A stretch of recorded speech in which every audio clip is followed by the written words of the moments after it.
Esta es la tarde en el continente americano. Cuando anochece en Europa y amanece en Asia, así cae la tarde en el continente americano y transcurre la noche y el amanecer en el resto del mundo. La tarde fin de semana. Hola, sean todos bienvenidos a la tarde fin de semana. Soy Carlos Eduardo Sánchez y es un gusto acompañarlos a través de la señal de NTN 24, el canal de las Américas. Los invito también desde ya a conectarse con nosotros en Twitter. Estamos como @latarde_NTN24, @CESánchezM. Es un gusto que nos acompañen. Comenzamos.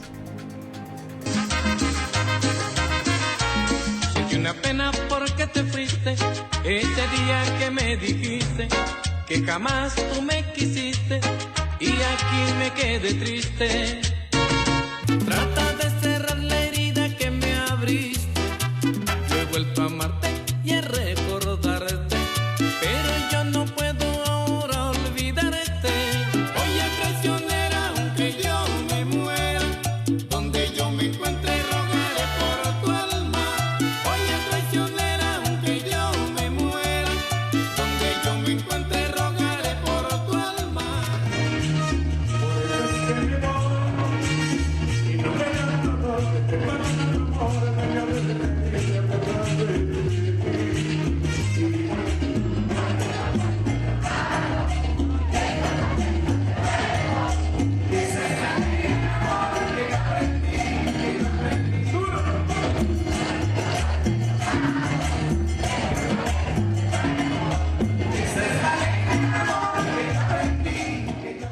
Hoy será despedido el cantautor colombo-venezolano Pastor López.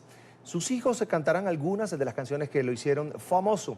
Carlos Arturo Albino está allí en Cúcuta, donde a esta hora le dan el último adiós al indio. Carlos, buena tarde. Hola, ¿cómo está Carlos Eduardo? Son las 4:03 de la tarde. A esta hora nos encontramos en el cementerio La Esperanza, en el centro de Cúcuta. Son centenares de personas a esta hora que han venido hasta acá, hasta este punto, para despedir, darle el último adiós al gran maestro que conquistó los corazones de venezolanos y colombianos. Mi señora, la veo acá un poco apretada, pero ¿qué canciones recuerda? ¿Por qué vino de hoy y de dónde viene? ¿De dónde viene? ¿De dónde viene? ¿Qué canciones recuerda usted? Bien, muchísimas gracias. A esta hora están ingresando en los restos del maestro y van a disponer de unas canciones como acá sus músicos de toda la vida lo han hecho. Vamos a tratar de que mi camarógrafo nos ayude a demostrar los músicos que a esta hora están haciéndole un homenaje en vivo y en directo. Los músicos del maestro Pastor López le cantan canciones en vivo. Escuchemos.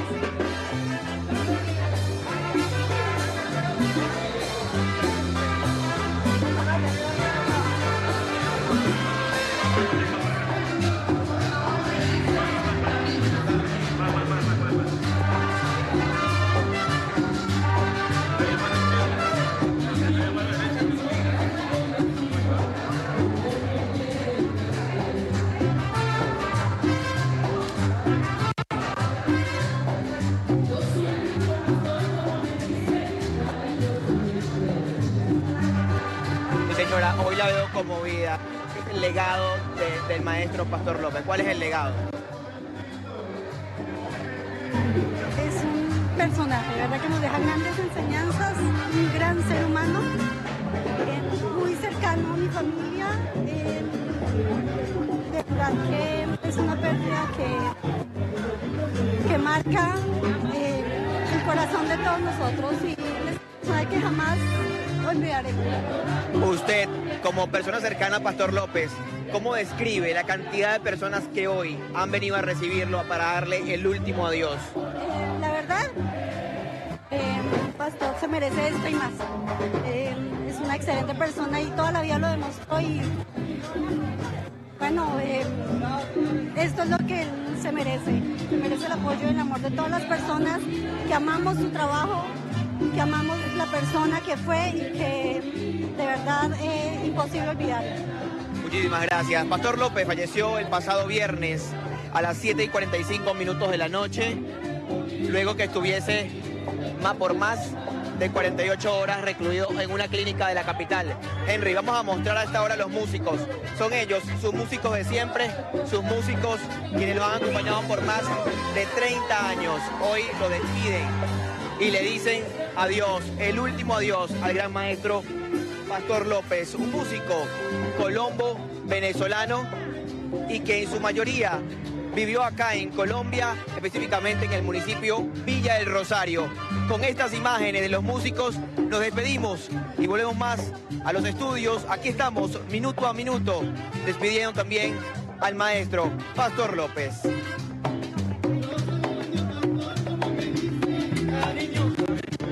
Con música, era imposible no despedir al maestro Pastor López con música, un hombre que marcó, por supuesto, generaciones con su música popular, una estrella verdaderamente de la música popular latinoamericana. Vamos a despedir y agradecer, por supuesto, a Carlos Arturo Albino, ha estado dándole cobertura a este último adiós al maestro Pastor López en la ciudad de Cúcuta, frontera de Colombia con Venezuela. Vamos a cambiar de tema.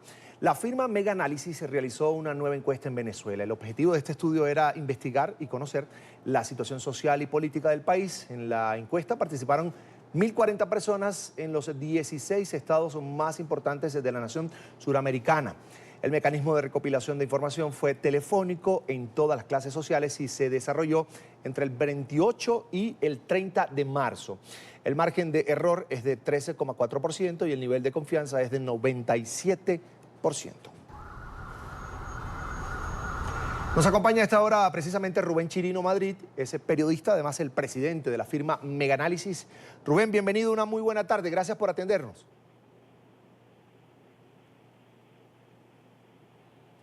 Rubén.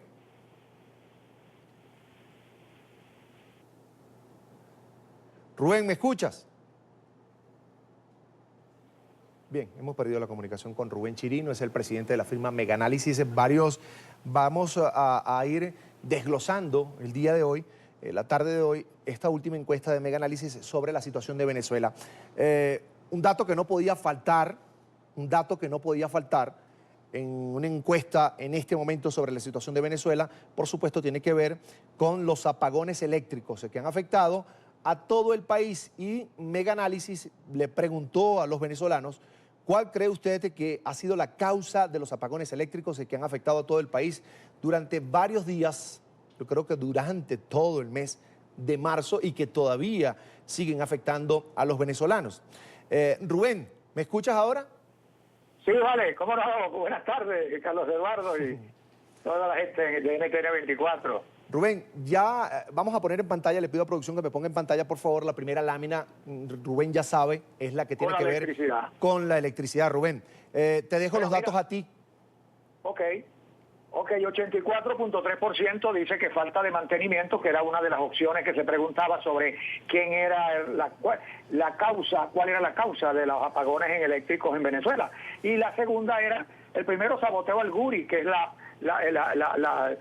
represa que nos genera electricidad a toda Venezuela, y la falta de mantenimiento. 84.3 señaló que falta de mantenimiento, saboteo 11%, y no sabe 4.6. La electricidad, Carlos Eduardo, demanda en todo gobierno mucha inversión para mantenimiento y mucho dinero. Pues ese dinero se fue acumulando y creó una fuga, mucha corrupción, y cayó en caos la electricidad. Ahora hay que asumir las responsabilidades y el pueblo paga las consecuencias. Las subestaciones se abandonaron, que hay en diversos estados del país, fueron abandonadas y sobrecargaron al Guri. Una represa y unas plantas que están trabajando hace muchos años. Colapsó y llegó la oscuridad. Están haciendo de tripo corazones en este momento, están trabajando con las subestaciones, tratando de recuperarlas. Bueno, vamos a ver qué pasa, pero la cosa no está fácil. Supuestamente, Rubén, con la ayuda de los rusos también. Ahora, producto de esta situación de oscuridad, de penumbra que ha vivido Venezuela en el último mes, en el mes de marzo, que se ha repetido ya en el inicio también de abril, la gente ha salido a las calles a protestar. Cacerolas, movilizaciones, marchas, la gente pues está desesperada, así lo hace saber a través de las redes sociales. Y la pregunta sobre este punto de Mega Análisis fue, ¿usted cree que las marchas, cacerolazos y demás protestas y que siempre convoca y realiza la oposición son útiles, efectivas y están logrando resultados? O B, son dos alternativas aquí de respuesta, son ya una pérdida de tiempo y esfuerzo. ¿Qué dice el venezolano, Rubén? Bueno, mira, son una pérdida de tiempo y esfuerzo 73.2, útiles y efectivas y están logrando resultados 16.3, no sabe 10.4. Estas son manifestaciones, Carlos Eduardo, que se están haciendo en Venezuela y no han servido para nada en 20 años, desde que gobernaba Chávez. El argumento es un poco tonto de parte de la oposición, de la MUD, Frente Amplio y compañía, toda esta gente que cree que con eso, con humo no se hace mojoto, es con fuego, con candela, con fuerza, para alargar con esto el tiempo y darle a Maduro respaldo. Eso es lo que la convivencia y la cohabitación que ha tenido la oposición, que ha traicionado al pueblo y convive con Maduro. Con eso no se logra nada y cada vez irán esas marchas con menos gente. Eso desanima, desmotiva. Han sido un fracaso. La gente dice que no sirven para nada e insisten en eso para alargar y convivir con Maduro. Eso es todo. Ahora, Rubén, te pregunto, ¿creció, se mantiene bajo esa porción de venezolanos que quiere que Nicolás Maduro y el chavismo se vayan ya del poder? Ahí está en la lámina en pantalla. Sí, creció.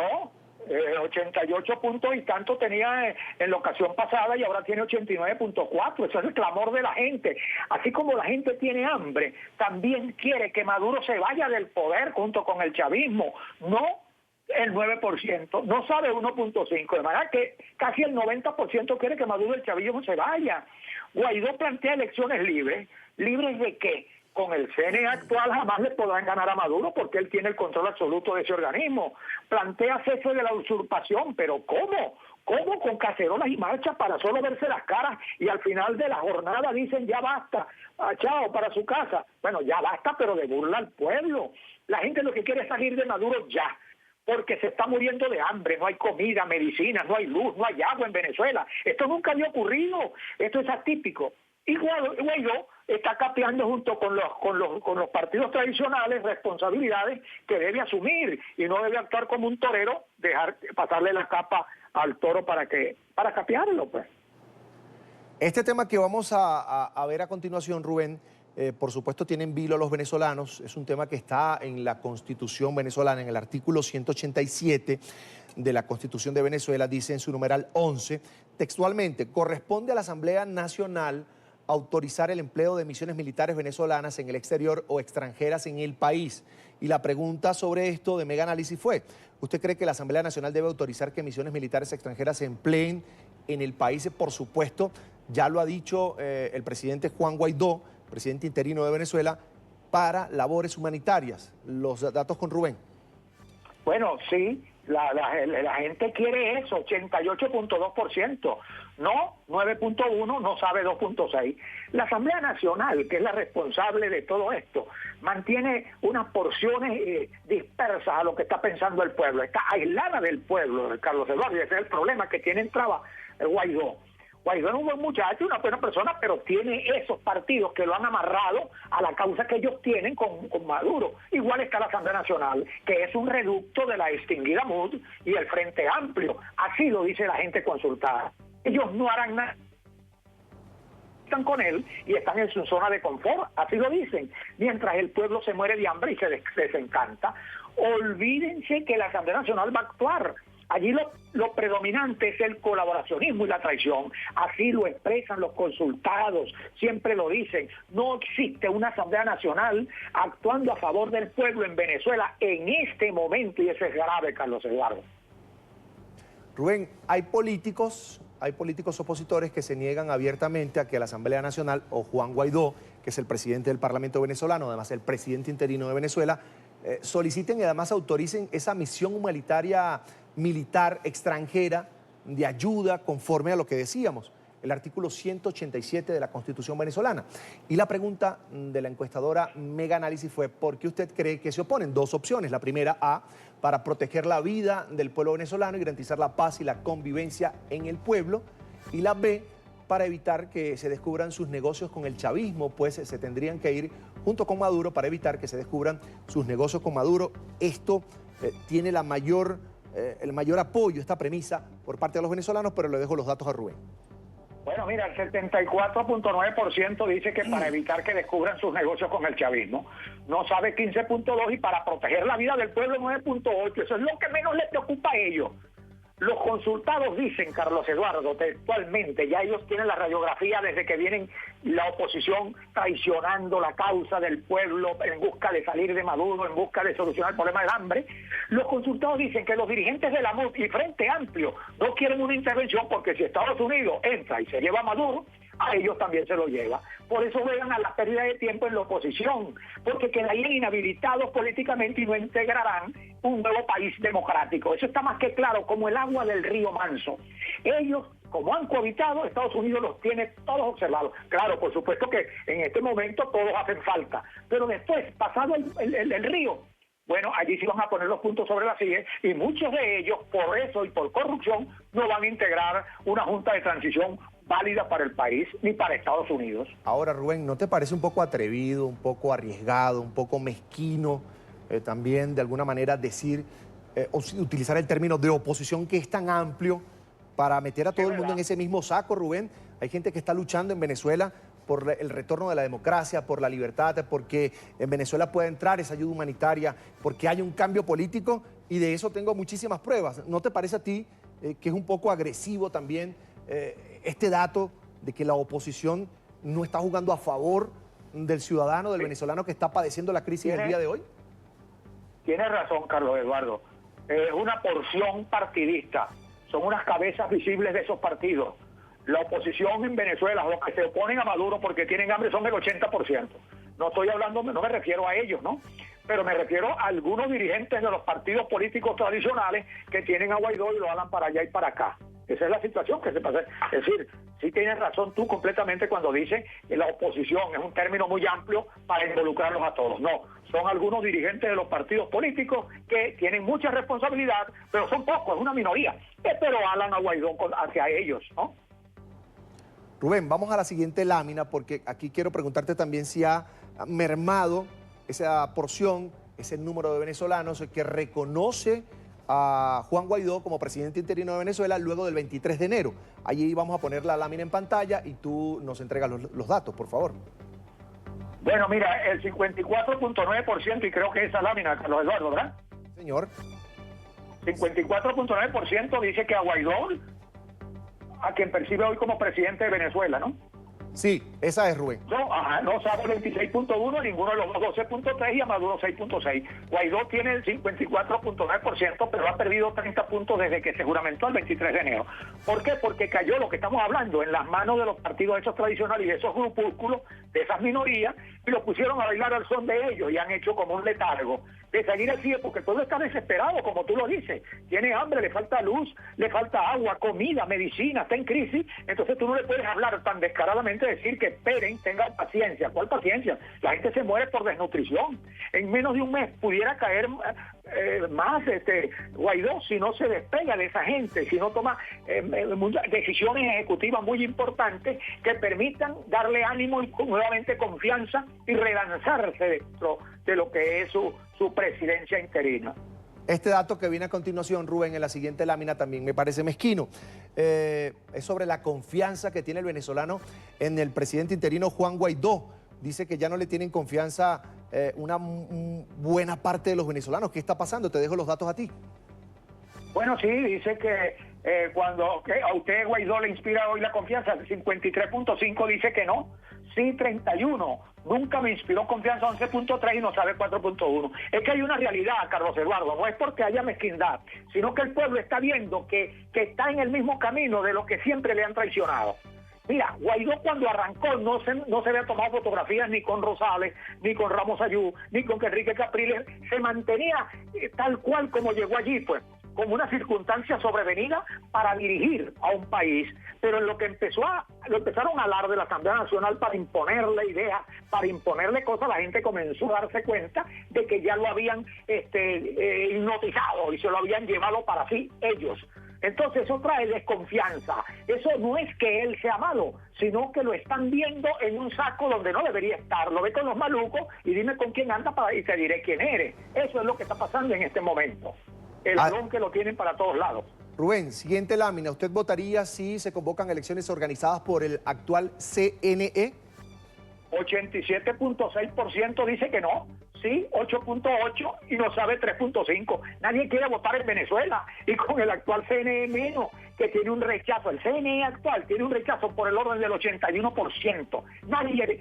Nadie confía en el CNE. Además, aceptar Maduro una nueva elección es aceptar que su elección del 20 de mayo, cuando se eligió con una Asamblea Nacional Constituyente, que no fue todo el pueblo a votar, una cuestión ilegítima, la que ahora lo mantiene en el poder es ilegal, entonces ilegítima. Si él acepta elecciones, está reconociendo que sus elecciones fueron ilegítimas. No va a caer en ese error. Se percibe que no se debe utilizar eso. Los partidos tradicionales le están metiendo a Guaidó le están insistiendo en que su discurso plantee la oferta electoral. Esa tiene que agregársele una coletilla que diga elecciones pero con un CNE diferente.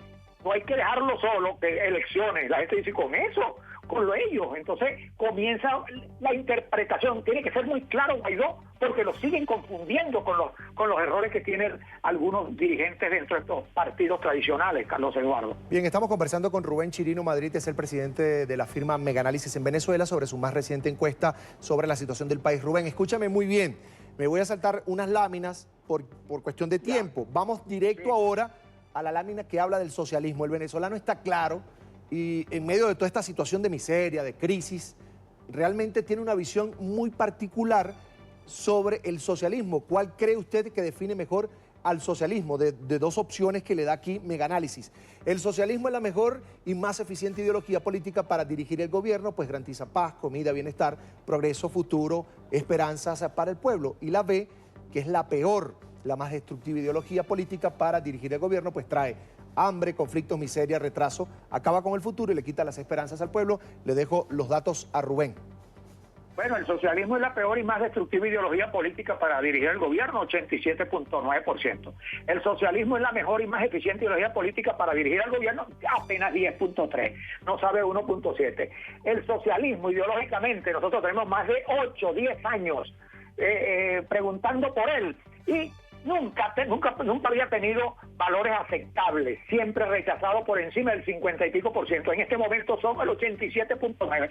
El socialismo ideológicamente no necesita ningún venezolano buscar un libro y caletreárselo, aprendérselo de memoria. A los venezolanos solo hay que decirles que ahora en Venezuela vivimos en socialismo y ya entiende entonces lo que es vivir en socialismo. Este desastre del país es un espejo natural de lo que es realmente el socialismo. No hay que buscarlo en los libros, ni buscar a expertos filósofos izquierdosos, ni nada. El 89.7% dice, no, eso es lo peor. No hay comida, no hay medicinas, hay hambre, hay desnutrición, se mueren niños, no hay luz, no hay agua. Entonces, ese es el socialismo que vive la gente. Con solo decir, vive en Venezuela, actualmente el socialismo, bueno, ya la gente tiene su valoración, Carlos Eduardo. Rubén, voy a cerrar con esta lámina, quiero que me escuches bien. ¿Usted cree que Maduro y el chavismo dejarán el poder por la vía pacífica y de la negociación? Y te lo pregunto también a ti, porque el tema, la palabra negociación, que en política es válida, cuando se está negociando la democracia, la libertad, para la mayoría de los venezolanos pareciera que no es aceptable a estas alturas de la crisis que vive el país. Te dejo los resultados a ti, Rubén. Bueno, mira, no el 91.3, sí, 7.1, no sabe 1.5. Mira, la gente no quiere negociación, la gente no quiere diálogo. ¿Sabes por qué? Porque con eso lo vienen engañando y traicionando. Con el diálogo no se ha arreglado el problema del país, ni se ha ido Maduro, ni ha cambiado el hambre. Con la negociación tampoco, porque se han puesto a convivir con ellos y lo que hacen es vivir ellos bien y el pueblo en los barrios se está muriendo. Estados Unidos, Carlos Eduardo, invoca y anuncia una intervención militar y eso no es para venir a jugar carrito y eso lo sabe Nicolás Maduro, lo sabe el gobierno. En consecuencia, lo pacífico es una utopía, es algo etéreo. 54 intervenciones hizo Estados Unidos en su historia y en ninguna le pidió permiso a nadie. Por eso Diosdado Cabello dice que él no cree en eso de que no nos van a intervenir. Y la negociación que desea Estados Unidos, y lo ha dicho, es para que Maduro fije hora, día y mes de su salida. Maduro no está obligado a negociar con nadie y dejar el poder menos, no lo ha hecho. Eso es evidente, pero resulta un poco tonto e inocente que se plantee que busque una negociación. El respaldo internacional puede mermar si las cosas siguen alargándose de esta manera, porque la gente se desanima, se desencanta, porque se están usando herramientas que no han dado resultados, como diálogo, negociación, que fracasaron en una cuantía de más de 80% de rechazo en los tiempos atrás, y las vuelven a reactivar. Entonces eso es peligroso porque se puede caer en cero, se puede venir una plataforma muy baja y la gente, bueno, el desánimo, y hace entonces el chavismo lo que quiere y lo que le da la gana. Bien, ese es Rubén Chirino Madrid, es el presidente de la firma Megaanálisis, además colega periodista, a quien le agradezco que haya apartado unos minutos de su tiempo para compartir con nosotros aquí su encuesta en la tarde fin de semana. Rubén, como siempre es un gusto, una feliz tarde. Igual, mano, muchas gracias a todos y a todos los oyentes y televidentes de NTN 24 en Latinoamérica y Centroamérica. Es un gusto, hasta la próxima, Rubén. Vamos a avanzar, vamos a seguir hablando de Venezuela. No habrá más petróleo para Cuba, así lo advirtió el presidente interino Juan Guaidó, después de que el gobierno de la isla rechazara las sanciones que impuso Estados Unidos a cerca de 30 embarcaciones y empresas que llevan el hidrocarburo venezolano a Cuba. Guaidó, que lideró este sábado una megamarcha nacional contra Maduro, aseguró que la única invasión extranjera es la de efectivos de la inteligencia cubana en territorio venezolano. El mandatario encargado anunció nuevas movilizaciones para el próximo miércoles ante las constantes fallas en los servicios públicos. Díaz-Canel, la única injerencia que no vamos a permitir, que no permitimos y la que usted no profesa, es la que quiere hacer su negocio cubano en Venezuela. Y por eso no más petróleo. No van a utilizar el petróleo de Venezuela para someter a nuestros militares. A propósito de este tema, el petróleo venezolano, hoy se cumplen 17 años de un episodio que marcó un cambio radical en PDVSA. Un día como hoy, hace 17 años, el presidente Hugo Chávez, durante una transmisión del canal del Estado, venezolana de televisión, hizo sonar un pito para despedir a los gerentes de carrera de la estatal petrolera venezolana. Vamos a recordar ese momento. Esa élite de PDVSA ha pasado la línea. Han comenzado a pasar la línea. Entonces yo anuncio lo siguiente. Anuncio la destitución, despido de las siguientes personas. Ya está bueno. Las siguientes personas. Eddie Ramírez, director gerente hasta el día de hoy de Palmavén. ¡Pa' afuera!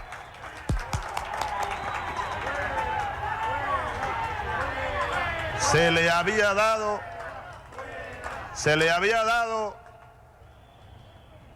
la responsabilidad de dirigir una empresa de mucha importancia como es Palmavén, una filial de petróleo. Esa Palmavén es de todos los venezolanos. Así que, señor Eddie Ramírez, muchas gracias. Está usted despedido, caballero. Está despedido también. Muchas gracias por su servicio. Señor Juan Fernández, está despedido de Petróleos de Venezuela. Usted fue hasta el día de hoy gerente funcional de planificación y control de finanzas. Vean ustedes el nivel de esta gente. Se convirtieron en saboteadores de una empresa que es de todos los venezolanos. Yo no tengo problema de rasparlos a toditos si a toditos hubiera que rasparlos. No tengo ningún problema.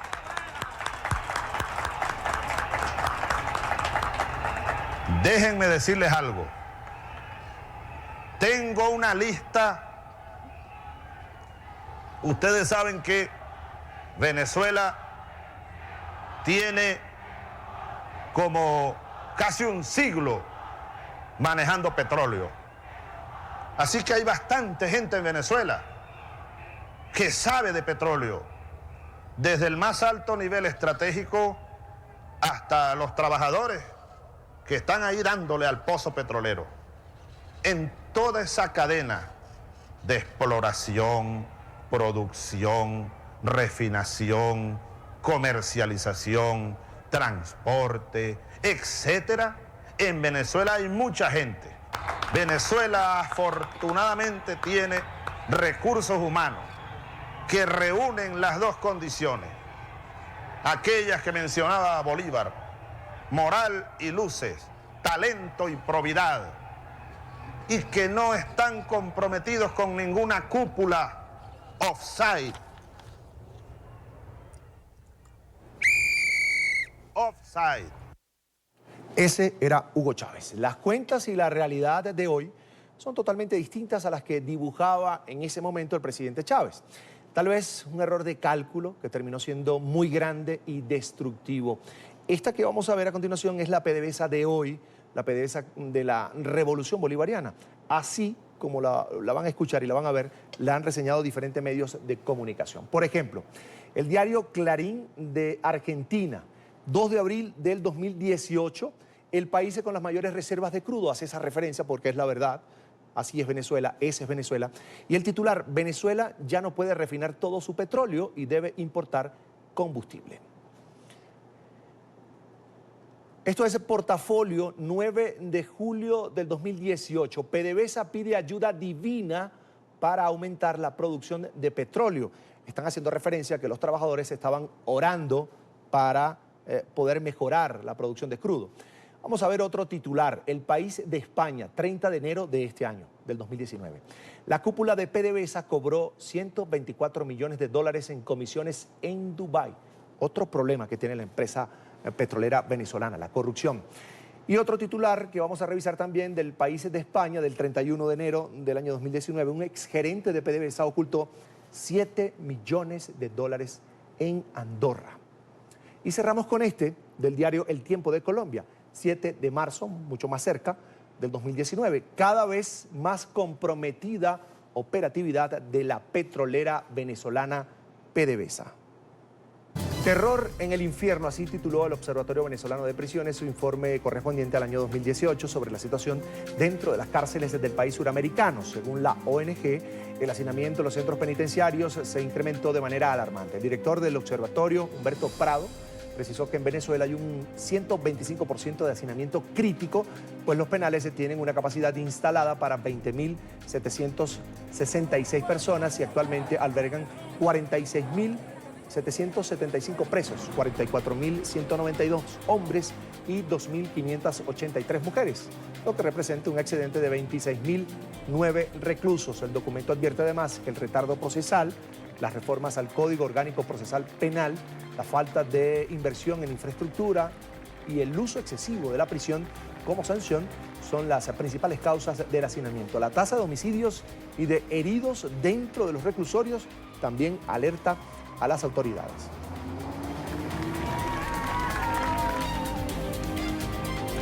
Estos son los centros de reclusión que presentan mayor hacinamiento en Venezuela.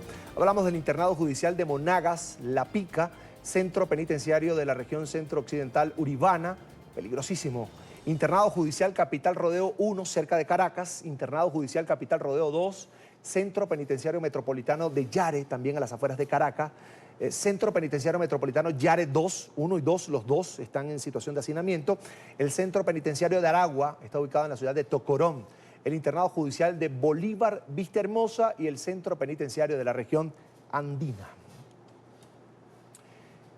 De acuerdo con el informe del Observatorio Venezolano de Prisiones, la violencia dentro de las cárceles se tuvo un incremento alarmante. Lo vemos ahora en números.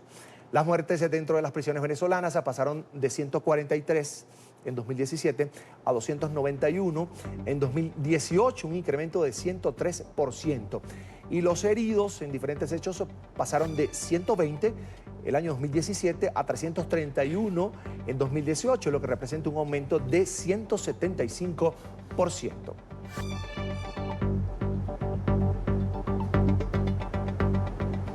Nos acompaña hasta ahora Humberto Prado, es el director del Observatorio Venezolano de Prisiones. Una buena tarde, Humberto, gracias por atendernos.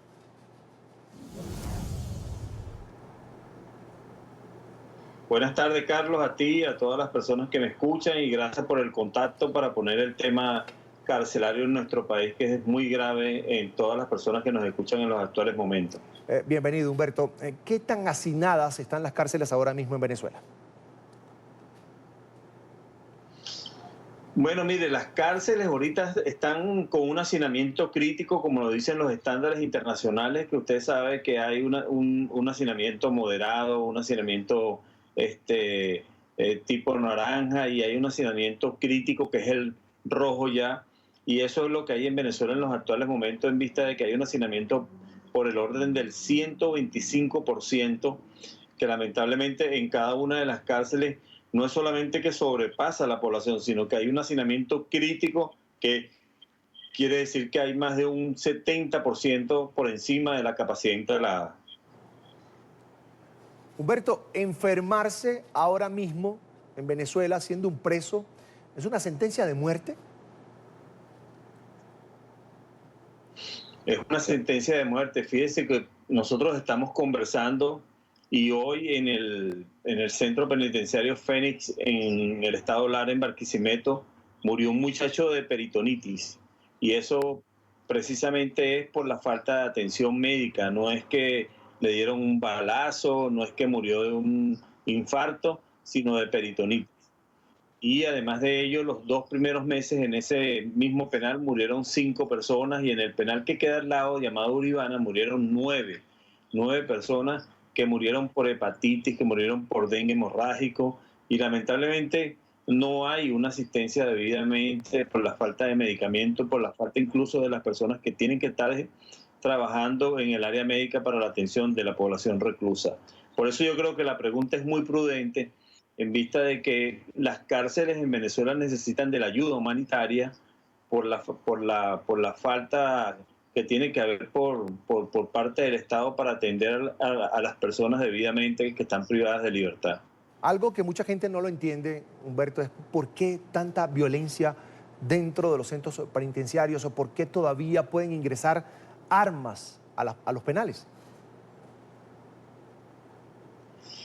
Bueno, uno, primeramente por las armas, que nosotros siempre decimos que eso es por la corrupción que hay por parte de los funcionarios del Ministerio Penitenciario y por la Guardia Nacional, en vista de que en nuestros centros carcelarios hay una responsabilidad compartida, porque la seguridad interna está en manos del Ministerio Penitenciario y la seguridad externa está en manos de la Guardia Nacional. Y si uno no abre la puerta exterior, no puede entrar el arma por lo menos hasta el área interna. Y si no abren la puerta interna, no llega a la población reclusa. Y entonces cuando usted dice que es la Guardia Nacional dice que son los funcionarios y se pelotean las responsabilidades, y nosotros simplemente decimos que hay una complicidad correspectiva por parte de los organismos que son las que los introducen para que la gente que está detenida simplemente haga los grupos internamente, se conviertan en bandas y se peleen por lo que es apropiarse por el área territorial y poner un autogobierno interno en las cárceles del país, que aquí se conocen como planes. Humberto, permítame una consulta más. ¿Cuáles han sido los resultados del llamado Plan Callapa, un plan insignia del gobierno? Negativo, porque si nosotros podemos ver de que la ministra actualmente del Ministerio Penitenciario, aquí era una Dirección General de Asuntos Penitenciarios, y desde que ella entra en el año 2011 se crea en el Ministerio Penitenciario, y de ahí en adelante trabajaron en una ley orgánica, hicieron todo un esquema, todo un organigrama para lo que es la atención de la población reclusa en nuestro país. Y una de las primeras actividades que ella lanza para solucionar el problema del retardo procesal precisamente es el llamado Plan Callapa. Y desde el año 2011 hasta ahorita que nosotros estamos conversando, todavía hay un hacinamiento que sobrepasa el 70%, y eso quiere decir simplemente que esta actividad no ha dado resultados para resolver el problema del retardo procesal que hay en los establecimientos carcelarios y ahora en los calabozos policiales, en las policías tanto de las alcaldías como de las gobernaciones o la Policía Nacional, o simplemente en los calabozos del CICPC, que es la policía científica en nuestro país. Bien, quiero agradecer a Humberto Prado, es el director del Observatorio Venezolano de Prisiones. Como siempre, un gusto. Hasta la próxima. Un abrazo bien grande, saludos y a todas las personas que nos escuchan, que en nuestro país, bueno, se requiere de muchísima ayuda, y como decía por lo menos un principio que lo decía Nelson Mandela, que las cárceles se corresponden no por la tipo de personajes que puedan haber en su momento, sino por el trato que le tienen que brindar a los más humildes y a los más abandonados que son sus presos. Bien, gracias a Humberto Prado en Caracas, Venezuela.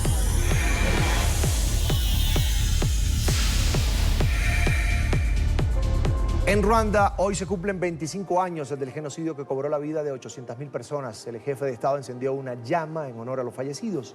Las masacres fueron ejecutadas por las Fuerzas Armadas ruandesas y los milicianos Hutu, movidos por la propaganda contra la comunidad Tutsi. Es la masacre que estremeció al mundo. Fue un intento de exterminio de todo un pueblo, los Tutsi. El detonante de este amargo capítulo en la historia de la humanidad fue el derribo del avión en el que viajaba el entonces presidente de Ruanda, Juvenal Habyarimana, el 6 de abril de 1994. Todos murieron a bordo. Los más radicales del grupo étnico Hutu, al que pertenecía el mandatario, llamaron a los demás rebeldes a masacrar a los Tutsi. La primera ministra Agathe Uwilingiyimana fue asesinada al día siguiente tras querer por la radio Ruanda unir al país y pedir calma. Era el odio el que parecía triunfar.